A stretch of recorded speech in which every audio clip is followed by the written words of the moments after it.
कहानी है आंध्र प्रदेश में एक निज़ामाबाद जगह है और उसी निज़ामाबाद के नागेंद्र रेड्डी की। नागेंद्र रेड्डी एक अच्छे परिवार, पढ़े लिखे परिवार का लड़का और बचपन से ही बेहद होशियार पढ़ाई में, हमेशा अच्छे नंबरों से पास हुआ। बचपन से इंजीनियर बनने का सपना था। इसके बाद उसने एंट्रेंस एग्ज़ाम दिया और फिर बाकायदा आईआईटी में उसका सिलेक्शन हुआ और आईआईटी मद्रास, मतलब हज़ारों लाखों स्टूडेंट्स का सपना होता है आईआईटी वहाँ से करना, वहाँ उसे दाखला मिल गया। वहाँ से उसने इंजीनियरिंग की। इंजीनियरिंग के बाद अब उसने 2001 में इसने अपनी इंजीनियरिंग की। इंजीनियरिंग करने के बाद अब वो हैदराबाद की एक कंपनी में आराम से जॉब लग गया, क्योंकि आईआईटीएन था वो। लेकिन फिर वो हैदराबाद छोड़कर बेंगलुरु पहुंच जाता है और बेंगलुरु में अपनी एक कंपनी खोल लेता है। कुछ वक्त तक कंपनी ठीक ठाक काम कर रही होती है, लेकिन फिर बाद में कंपनी का काम ठीक ठाक नहीं चल रहा होता है। तो नागेंद्र सोचता है कि अब इस कंपनी को छोड़कर कहीं और ट्राई किया जाए। ब्रिटेन की एक कंपनी में वो अप्लाई करता है। उसके प्रोफाइल, उसके सीवी को देखकर कंपनी हाथों हाथ उसे लेती है और इंग्लैंड में उसे, लंदन में नौकरी मिल जाती है। अब वो लंदन रवाना हो जाता है। अब बेटा लंदन गया, लेकिन नागेंद्र रेड्डी के घर वालों को एक फ़िक्र थी। उसकी फ़िक्र ये थी कि वो एक पर्सनालिटी डिसऑर्डर का शिकार था और उसकी वजह थी उसकी बहन, उसकी इकलौती बहन, जिस बहन से वो बेशुमार प्यार करता था। इतना प्यार कि अगर उसकी बहन की तरफ कोई लड़का देख ले तो उसे गुस्सा आ जाता, वो फ़ौरन बदल जाता। उसे ये पसंद नहीं था कि उसकी बहन की तरफ कोई देखे, कोई उससे बात करे, कोई उसके करीब आए। और जब भी ऐसा होता वो अचानक गुस्से में आ जाता, मरने मारने पर उतारू हो जाता। ये बात घर वालों को भी पता था। उन्होंने बहुत सारे साइकेट्रिस्ट से भी उसको दिखाया, बट उन्होंने कहा कि धीरे धीरे ये सब कुछ ठीक हो जाएगा, लेकिन ऐसा हुआ नहीं। अब वो लंदन पहुंचा। लंदन में जाने के बाद उसकी नौकरी ठीक ठाक चल रही थी और उसी कंपनी में उसकी एक और शख्स से मुलाकात होती है जो आंध्रा का ही था। उसका नाम था राधा कृष्ण चेपूर। अब राधा कृष्ण और नागेंद्र रेड्डी लंदन में एक ही अपार्टमेंट में, एक ही कमरे में साथ रहते, मतलब एक ही जगह, और दोनों साथ साथ जॉब कर रहे थे। दोनों में दोस्ती हो गई। लेकिन फिर बीच में कुछ दिक्कतें आई। दोनों जब वहाँ रह रहे थे तो नागेंद्र रेड्डी चूँकि इतना टैलेंटेड था, उसे लगा कि नौकरी तो कर रहे हैं लेकिन अपना भी कुछ करना चाहिए। तो उसने अपना भी किसी बिजनेस में, जो उसकी डिग्री थी इंजीनियरिंग की, उसके हिसाब से उसने अपना कुछ एक फर्म खोली वहाँ भी, और उसमें पार्टनर बनाया राधा कृष्ण को। थोड़े दिन तो सब ठीक चल रहा था, लेकिन फिर दोनों के बीच में फर्म को लेकर कुछ मनमुटाव हो गया। दोनों दोस्त थे, अब दोनों दोस्तों के बीच दूरी आ गई। इधर नागेंद्र परेशान रहने लगा। परेशानी की बात घर तक पहुंची। घर वालों को पता था कि उनका बेटा जो है वो राधा के साथ रहता है, राधा कृष्ण, और वो उसका ख्याल भी रखता है। तो उससे उन्होंने कांटेक्ट किया, फ़ोन किया। उसने कहा कि आंटी अंकल आप लोग परेशान ना हो, मैं सब उसका ख्याल रखूँगा। उसका तो उसने ख्याल रखा, कुछ चीज़ें ठीक हुई। इत्तेफाक से एक रोज़ जब अब उसके भाई रेड्डी ने अपने घर पे फ़ोन करना शुरू किया तो उन्हें लगा कि अब ये ठीक है, नॉर्मल है। तो थैंक्स करने के लिए नागेंद्र रेड्डी के पेरेंट्स ने अपनी बेटी से कहा कि तुम उसको एक मैसेज भेज दो थैंक्स का, कि तुम्हारी वजह से हमारा बेटा ठीक ठाक है। अब नागेंद्र रेड्डी, जिसकी कमज़ोरी थी उसकी बहन, उसे ये लगता था कि अगर कोई उससे बात करे, कोई लड़का उसके करीब आए, कोई इसे देखे तो गुस्सा आता था, और पर्सनालिटी डिसऑर्डर का वो शिकार था। जब उसने ये मैसेज उसकी सिस्टर ने अब लिखा राधा कृष्णा को, और उस मैसेज में ये था कि थैंक यू सो मच मेरे भाई की मदद करने के लिए, और तुमने जो भी किया हम उसका एहसान नहीं उतार सकते। इत्तेफाक से ये मैसेज नागेंद्र रेड्डी ने पढ़ लिया अपने दोस्त के। उसने बताया गुडविल में कि देखो अब है सब ठीक है, तुम्हारे घर वालों ने भी थैंक्स भेजा है। लेकिन वो मैसेज जैसे ही पढ़ा नरेंद्र रेड्डी ने, उसे गुस्सा आ गया। उसे लगा कि कहीं ऐसा तो नहीं कि उसका ये दोस्त राधा कृष्णा उसकी बहन को उससे छीनने की कोशिश कर रहा है, उससे दूर ले जाने की कोशिश कर रहा है, कहीं ऐसा तो नहीं वो उससे प्यार करता है, उससे शादी कर ले। और वो अपनी बहन को खोना नहीं चाहता था क्योंकि वो पर्सनैलिटी डिसऑर्डर का शिकार था। ये बात जो है रेड्डी के दिमाग में घुस गई। अब उसे अपना दोस्त दुश्मन नजर आने लगा। वैसे ही वो अपनी बहन को लेकर इतना पॉजिटिव था। 29 अक्टूबर 2004 यही वो तारीख थी। एक रोज़ लंदन के एक इलाके में जिसका नाम है हाउंसलो, वहाँ पे पुलिस को एक लावारिस लाश जली हुई मिलती है। जब पुलिस मौके पर पहुँचती है तो देखती है कि एक लाश है जिसका सिर गायब है, उसके थम्स हथेलियाँ कटी हुई हैं ताकि फिंगरप्रिंट्स के ज़रिए भी उसकी पहचान ना हो। और उन सबको एक ब्लैंकेट में रखकर एक सुनसान जगह पर आग लगा दी गई थी। लेकिन लाश का बाकी हिस्सा बरामद हो गया था, लेकिन सर और चेहरा गायब था। तो पुलिस पहचान नहीं सकी कि ये मरने वाला कौन है। अब बाकायदा स्कॉटलैंड यार्ड इस कत्ल की तफ्तीश में जुट गई। इधर इस कत्ल के अगले ही दिन रेड्डी एक फ़्लाइट पकड़ता है और सीधे बेंगलुरु पहुंच जाता है। अब उधर जब स्कॉटलैंड यार्ड तफ्तीश कर रही होती है राधा के कत्ल की, मतलब उस लाश की, तो उस लाश की तफ्तीश करते करते कुछ ऐसी चीज़ें होती हैं जो कंपनी थी जहां वो काम कर रहा था, बाकी लोग मिसिंग रिपोर्ट लिखा देते हैं। तो उससे फिर ये पता हो जाता है कि मरने वाला कौन है। अब जब मरने वाले का पता चला तो फिर ये हुआ कि उसके करीबी कौन है, तो पता चला रेड्डी। अब जब स्कॉटलैंड यार्ड रेड्डी को ढूंढती तो पता चला वो तो है ही नहीं। फिर जब इमिग्रेशन और एयरपोर्ट के थ्रू पता चलता है वो तो इस मर्डर के नेक्स्ट डे ही इंडिया लौट गया। अब स्कॉटलैंड यार्ड का शक यकीन में बदल जाता है। वो फ़ौरन यहाँ बेंगलुरु और हैदराबाद की पुलिस से कंसल्ट करती है और कहती कि ऐसे ऐसे एक केस हुआ है। अब यहाँ पर क्योंकि उसका घर हैदराबाद में था, निज़ामाबाद में, तो बाकायदा स्कॉटलैंड की इस पहल पर हैदराबाद की पुलिस को इन्फॉर्म किया जाता है, वो घर जाते हैं, तफ्तीश करती है। लेकिन रेड्डी हैदराबाद पहुंचा ही नहीं था ब्रिटेन से, वो सीधे पहुंच गया था बेंगलुरु। और बेंगलुरु में बहुत ही अपने आप को एकदम डाउन करके चुपचाप से रह रहा था ताकि उसके घर वाले और बाकी लोगों से उसका कांटेक्ट ना हो और उसके ज़रिए पुलिस उस तक ना पहुंचे। अब इसी तरह धीरे धीरे वक्त बीता। 2004 की बात है, वो आ चुका था। 2005 में बेंगलुरु में पुलिस को एक लाश मिलती है और ये लाश जो थी एक लॉज में मिली थी जिसका नाम था महालक्ष्मी। और ये बिल्कुल बेंगलुरु सिटी के एकदम ख़ास इलाकों में से एक। जब लाश मिली तो पुलिस ने पाया कि लाश का सर गायब है और उसकी हथेलियाँ कटी हुई हैं। मतलब यहाँ पे ये है कि फिंगरप्रिंट्स और उससे कुछ पहचान ना हो। बेंगलुरु में एक मिसिंग कंप्लेंट की जितनी भी कॉपी थी उसको देख रही थी पुलिस की, ढूंढ लें कि ये लाश किसकी है, पर मिसिंग कंप्लेंट से भी कोई फ़ायदा हुआ नहीं। लेकिन तभी जिस जगह पर ये जली हुई लाश मिली थी वहीं पर एक ट्राउज़र मिला था और उस ट्राउज़र के ज़रिए उस मरने वाले की शिनाख्त हो गई। पता चला कि जिसकी लाश मिली थी, जिसका सर गायब, ट्राउज़र की वजह से जिसकी शिनाख्त हुई, उसका नाम राजेश आर्थम था। राजेश आर्थम भी एक इंजीनियर था और वो सत्यम एक कंपनी है, वहाँ काम करता था। अब पुलिस जो है के पास कोई शक भी नहीं, कोई दुश्मन भी नहीं, लेकिन पुलिस की तफ्तीश जारी थी। अब यहाँ पे ये बेंगलुरु पुलिस को पता नहीं कि ऐसी एक लाश कभी ब्रिटेन में मिली जिसमें ऐसी कुछ चीज़ें हुई हों, लेकिन उस चीज़ से अनजान पुलिस जांच करती रही। तो जब जांच करती रही तो इत्तेफाक से पता चला कि आर्थम के पास लॉयर के कपड़ों में एक शख्स उसी लॉज में मिलने आया था। कुछ चीज़ें थी जिनकी वजह से शिनाख्त हो गई। और इसके बाद अब उस लॉयर की वर्दी में जो भी आया उसकी तफ्तीश शुरू हुई, जांच शुरू हुई। जब जांच शुरू हुई तो फिर पता चला कि वो कोई और नहीं बल्कि रेड्डी है, वही रेड्डी जिसकी तलाश की जा रही है।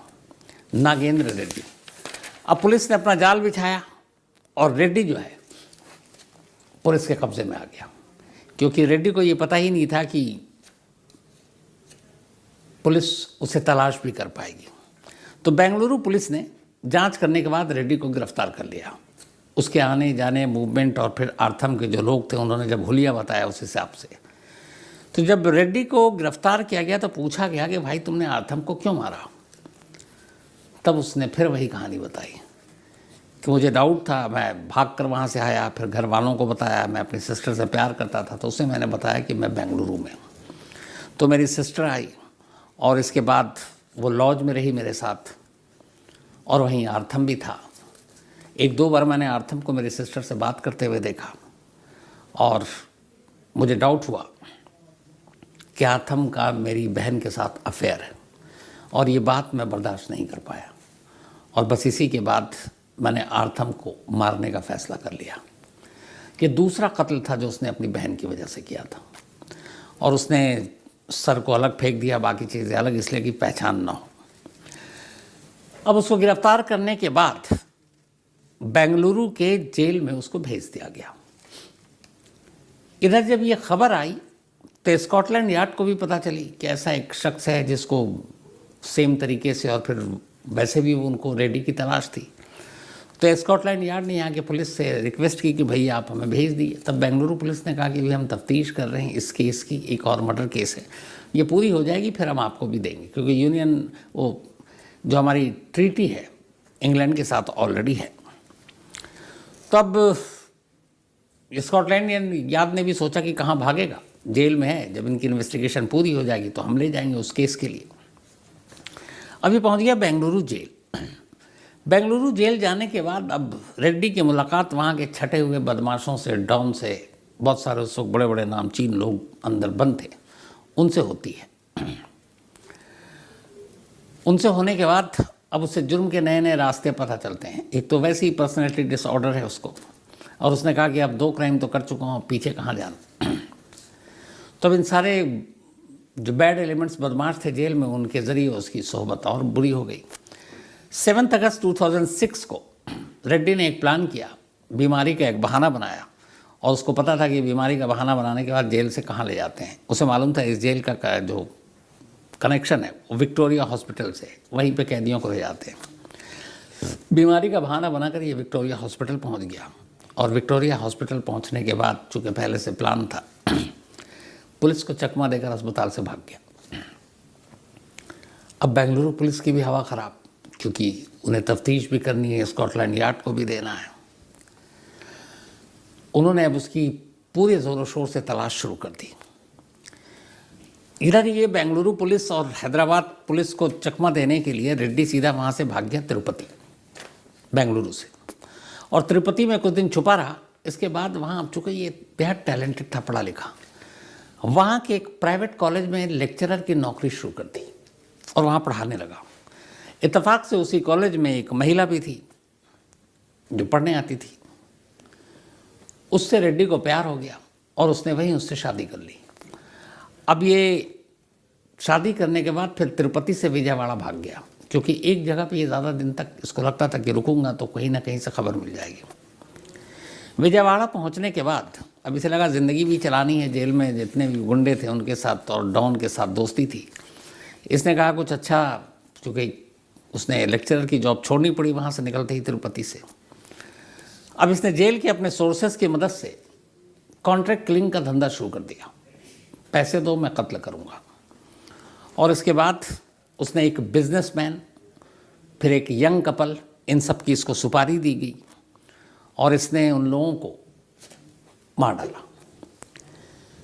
अब जब ये सारी सुपारी किलिंग हुई, पुलिस की जांच में पता चला कि एक नया सुपारी किलर पैदा हुआ है। फिर उसका नाम आया कि इसका नाम ऐसे रेड्डी है। पुलिस ने बाकी तार जोड़ने शुरू किए, पता चला ये तो वही है। जाल बिछाया गया और आखिरकार उसे पकड़ने के लिए अलग अलग टीम बनाई गई। इसी दौरान में अब ये वहाँ से विशाखापट्टनम भाग गया था। इत्तेफाक से विशाखापट्टनम में एक रॉबरी के केस में उसको पुलिस ने पकड़ा भी, लेकिन बेल आउट हो गया, क्योंकि विशाखापट्टनम पुलिस को इसके बाकी कारनामों के बारे में पता ही नहीं था। फिर वो वहाँ से निकला और इधर उधर भटक के आखिर में फिर कर्नाटक आ गया 2009 में। 2009 में आने के बाद अब इसने अलग अलग जितने भी गैंग थे उनके साथ दोस्ती कर, राइवल गैंग का सफाया करना, लोगों को लूटना, ये सारी चीज़ें करने लगा। इत्तेफाक से जब ये सारी चीज़ें चल रही थी तो राइवल गैंग से भी, अब चूंकि इसकी दुश्मनी थी, तो राइवल गैंग ने इसकी मुखबिरी कर दी। जब मुखबिरी की तो फिर पुलिस ने इसको पकड़ लिया। ये बात 2009 की है। अब पकड़ने के बाद इसे फिर से जेल भेजा गया। अब जब ये जेल गया तो इसने कहा कि अब क्या करें, दिमाग इतना था, I-10 था। इसने देखा कि जेल में गुंडे बदमाशों के अलावा बहुत सारे ऐसे कैदी आते हैं जो बिल्कुल नए हैं और छोटे मोटे डाउरी केसेस में आते हैं या किसी और प्रॉपर्टी के झगड़े और ये। तो उसने उन कैदियों में से उन अमीर कैदियों की लिस्ट निकाली जो छोटे मोटे मामले में जेल के अंदर हैं। अब वहाँ पे उसने उनसे वसूली करना शुरू कर दिया, धमका करके। क्योंकि जेल के अंदर आपको पता है जिसकी लाठी उसका भैंस। तो ये बाकायदा ऐसे अमीर कैदियों की लिस्ट लेता, उनके बैंक अकाउंट लेता और बाहर अपने मेंबर जो होते हैं साथी, उनको वो डिटेल भेज देता, वो वहाँ से उसके अकाउंट से सारे पैसे निकालते। तो जेल के अंदर रहते हुए भी अपना पूरा बिजनेस बेहतरीन तरीके से चला रहा था। इसी दौरान में 10 मई 2009 ये जेल में ही था और इस बार जेल में सच में ये बीमार पड़ा। तो पिछली कहानी याद थी, हॉस्पिटल से भागा था। फिर इसके बाद लेकिन मजबूरी थी, बीमार था, तो जेल के डॉक्टर ने कहा कि इसको अस्पताल रेफ़र करने की ज़रूरत है। तो फिर इसको अस्पताल भेजा गया। अस्पताल में ये इसकी ख़ास सुरक्षा में सब लोग लगे हुए थे। बाकायदा डिस्ट्रिक्ट आर्म्ड रिजर्व DAR इनके लोग इसकी एक तरह से इस पर नज़र रखे हुए थे कि ये भागे नहीं। बेलगावी हॉस्पिटल था ये। 10 मई 2009 की बात। हॉस्पिटल से अचानक इसने अपने, जब ये ठीक हुआ तो इसे लगा कि अब यहाँ से भागने का सही वक्त है। जेल से भागते वक्त उसी गार्ड ने, जिसके इसको रखा गया था DAR, उनमें से एक गार्ड था जिसका नाम था उत्तम सिंह। उसने अपने साथ चाकू छुपा कर रखा था, चाकू शेट्टी ने। उसी चाकू से उसने उस गार्ड को मारा, DAR के, और उसको मारने के बाद जेल से भाग गया। कुछ देर के बाद उस DAR के सिक्योरिटी गार्ड की मौत हो गई। अब जब मौत हुई, पुलिस को पता चला, तो एक सिक्योरिटी मतलब गार्ड की मौत, अब कर्नाटक पुलिस के लिए और भी इतने सारे उसने वैसे ही क्राइम कर रखे हैं, तो अब क्या किया जाए। अब पुलिस उसके पीछे पूरी तरह से पड़ गई, लेकिन उसे भी मालूम था कि इस बार उसने क्या किया, इसलिए रेड्डी वहाँ से निकल भागा। इसके बाद वो अपनी जान बचाने के लिए और या कर्नाटक और आंध्रा से की पुलिस को चकमा देने के लिए पहले उड़ीसा गया, फिर असम गया, फिर नेपाल गया, सब इधर उधर भटकता रहा। पुलिस को इन्फॉर्मेशन मिलती रही, वो इसके पीछे पड़े रहे, लेकिन उसका कोई सुराग नहीं मिल रहा था। आखिरकार 1 फरवरी 2011, अब 2011 आ गया, बेंगलुरु पुलिस के कमिश्नर को एक मुखबिर से इन्फॉर्मेशन मिलती है कि रेड्डी आज बेंगलुरु में है और एक ख़ास वक्त पे वो यहाँ पे मौजूद होगा। मुखबिर भी शायद किसी गैंग से जुड़ा होगा। तो पुलिस को जब ये खबर मिली तो पुलिस ने अपनी जाल बिछाई। इसी दिन, यानी कि जो तारीख उसने बताई थी 1 फरवरी 2011 को, एक SUV गाड़ी आ रही थी। उस SUV गाड़ी में मुखबिर ने बता दिया कि ये इसमें रेड्डी ही बैठा है। तो जिस सड़क से ये गाड़ी गुजर रही थी, उस इलाके में बाकायदा उस जगह पर जहाँ पे इसकी इन्फॉर्मेशन थी कि ये वहीं पे गुजरेगा, बाकी रोड को ब्लॉक कर दिया गया ताकि आम ट्रैफिक और आम लोग ना आएँ, क्योंकि पता था कि वो एक तब अजीब तरह का क्रिमिनल है, गोली भी चला सकता है। तो ब्लॉक करके जैसे ही वो SUV दिखाई दी, उससे वार्न किया गया कि सरेंडर कर दो, लेकिन SUV के अंदर से फायरिंग हो गई पुलिस पर। जवाब में पुलिस ने भी गोली चलाई। एक गोली रेड्डी के गर्दन में जाकर लगी, मौके पर ही उसकी मौत हो गई। मौत के बाद अब पुलिस ने सारा पंचनामा किया और उसके परिवार वालों को इसकी खबर दी गई कि आपका बेटा एक इनकाउंटर में मारा गया, नागेंद्र रेड्डी। नागेंद्र रेड्डी का परिवार बहुत पढ़ा लिखा, बहुत शरीफ लोग, और अब तक उन्हें अपने बेटे के कारनामों के बारे में पता चल चुका था कि उसने इंग्लैंड में क्या किया, उसने बेंगलुरु में क्या किया, अपने एक दोस्त को मारा, यहाँ एक और शख्स को मारा, इसके बाद कई उसने कॉन्ट्रैक्ट किलिंग किए। टोटल जब वो मारा गया, जब उसके इनकाउंटर हुए, उसके ऊपर 13 केस थे। इन 13 केस में से 5-6 तो मर्डर के केस थे। एक स्कॉटलैंड यार्ड उसको अलग ढूंढ रही थी, तो घर वालों ने उसकी बॉडी लेने से मना कर दिया। उन्होंने कहा ये हमारा बेटा नहीं है, क्योंकि हमने जिसे पाला पोसा था वो एक बेहद शरीफ, पढ़ा लिखा IITian, जिसने IIT मद्रास से किया, जो नामी गिरामी कंपनियों में काम किया, नौकरी के लिए इंग्लैंड गया और उसके बाद फिर उसने जुर्म का रास्ता पकड़ लिया। तो हम इसे अपना बेटा नहीं मानते। और जिस बहन की वजह से उसने अपना पहला जुर्म किया था, उस बहन ने भी उसे अपना भाई मानने से इनकार कर दिया और उस बहन ने भी उसकी बॉडी नहीं ली। आखिरकार पुलिस को ही रेड्डी का अंतिम संस्कार करना पड़ा। जब उसका अंतिम संस्कार हुआ, उस वक्त उसकी उम्र सिर्फ 30 साल थी, सिर्फ 30 साल। और कमाल ये था कि जो 13 केस हुए थे उनमें से एक में भी वो अभी तक कन्विक्ट नहीं हुआ था, क्योंकि कोई भी क्राइम जिसमें वो पकड़ा गया था वो अभी अदालतों में ही थे, उसमें कोई फैसला नहीं आया था। यानी अभी तक वो सिर्फ अंडर ट्रायल। लेकिन इस पूरी कहानी में एक चीज़ है जो मुझे नहीं मालूम, आप लोग भी सोचिएगा, बताइएगा। एक शख्स जो इतना तेज़ तर्रार, इतना ज़हीन, इतना अच्छा, उसने वो एग्ज़ाम क्रैक किया जिसका सपना लाखों बच्चों का, स्टूडेंट्स का होता है। एक से एक जगह पे नौकरी की, फ़ॉरेन गया। एक बहन, और उस बहन के लिए इतना उसके मन में प्यार, और उसी बहन की वजह से उसके मन में ये डर कि कोई मेरी बहन को छीन न ले। और जब जब ऐसा होता तब तब वो अपने आप में रहता ही नहीं है, अपने ऊपर उसका काबू ही नहीं रहता। और इसीलिए पहला जुर्म उसने सिस्टर के नाम पे किया था, क्योंकि उसके मैसेज और उसके दोस्त ने जब पढ़ा और उसको दिखाया तो उसने गुडविल में दिखाया, लेकिन उसे लगा नहीं, शायद मेरी बहन को ये छीन रहा है।